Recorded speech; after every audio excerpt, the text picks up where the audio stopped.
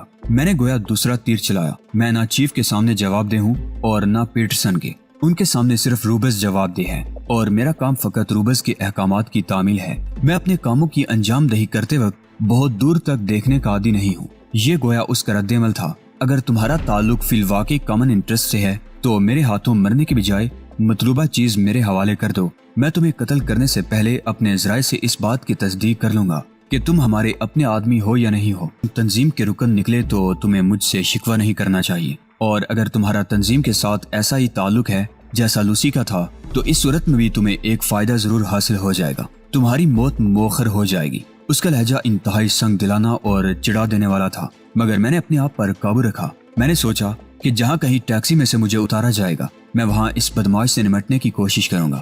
Taxi bound سے نکل کر ہائی وے پر سفر کرتی ہوئی ہائی وے کے دائیں طرف کھنڈرات میں اترتی چلی گئی۔